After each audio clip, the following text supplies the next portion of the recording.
Let's talk about angels in Dungeons and Dragons. Those celestial beings from the upper planes, some chaotic, some lawful, and I suppose some neutral because that's how the planes work. We'll talk about the different kinds of angels, their locations, and habits. Let's dive in.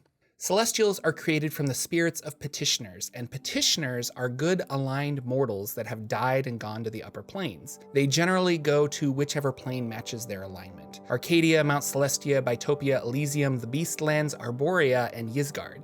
See my playlist on the planes for more information on those upper planes. These spirits, if faithful enough, are then selected and transformed into a warrior known as an Agathanon. After a period of faithful service, they may ascend, transforming into an angel of higher station.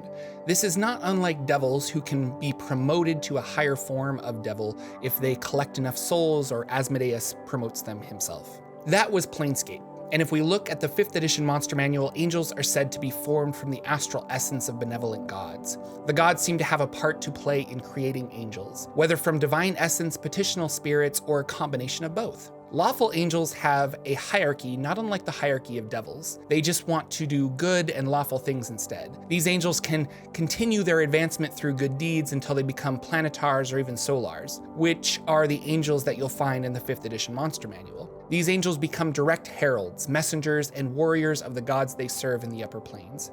Angels have immense power, but it is balanced with their kindness and compassion. However, if an angel encounters an evil creature, there is an overwhelming instinct to destroy it. With fury and power, the angel will snuff out evil wherever it finds it. They hate lying and cheating, and it's against the nature of angels to steal. Angels will consider violence a last option, but their vengeance is swift and they feel no remorse when destroying an evil creature. An angel's appearance on the prime material plane often signals doom. Although these creatures can be seen as hope for the faithful, they rarely come to the prime material plane without the intention to snuff out evil. Angels have a sense of superiority and arrogance that accompanies them. Angels sent to help mortals are not sent to serve, but to command, and are only sent in the most dire circumstances. Planetars act as the weapons of the gods they serve. They are a physical manifestation of the might of that deity. Because of their aggressive nature, they are particularly fond of battling fiends from the lower planes. It would not be complete talking about angels if we did not talk about fallen angels, angels who have lost their way. The road to good and righteousness has been diverted, and these angels are no longer welcome in the sight of their deity. This can happen through temptation, but most often it's through a pursuit of a goal that challenges morals and ethics. Focusing on the greater good, an angel might do something inherently evil, knowing that potentially in the long run, the planes will be better off. This is what happened with Zariel, who currently rules the first layer of the 9 hells, Avernus. She wanted to destroy the demons of the abyss once and for all. The greater good would be to eliminate all the devils and demons of the planes, but she disobeyed orders, and her lust for fighting caused her to become a fallen angel, living in the lower planes, miserable, eternally fighting. An angel that neglects their duties, fails to serve as an inspiring example of goodness, or commits an evil act, immediately comes to the attention of their superiors and/or their deity. Most often the angel can repent and atone for their mistakes, but if the offense continues and the angel pursues a path of villainy, they are excommunicated from heaven, leaving the upper planes forever. Many times, just not being allowed back to their home is punishment enough for the fallen angel. There is a celestial tribunal where the fallen angel can be brought for judgment, and based on the tribunal's decisions, their powers and abilities can be stripped from them.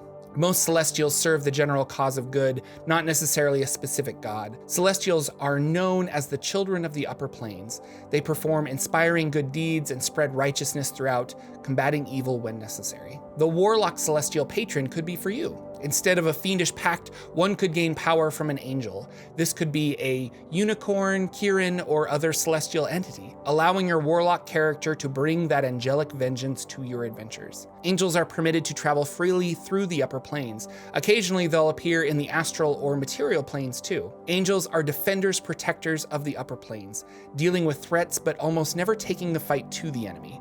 Rarely they would get orders to travel to the lower planes, perhaps assisting in the blood war to ensure the balance of power was always equal. Probably the most famous fallen angel was Asmodeus, who tricked the creatures and deities of the upper planes into giving him Bator to rule. From there, he siphoned souls from mortals to increase his power. Although a fallen angel, Asmodeus has ascended to godhood and is now nearly impossible to remove from the 9 hells. Thanks for watching, everybody. Special thanks to my patrons on Patreon that keep these videos going. Angelic messengers could be an interesting surprise for your players, or perhaps you can create some lower CR angels that could be summoned with Summon Celestial. Thanks again, everyone. I'll see you next week with another episode of Forgotten Realms Explained.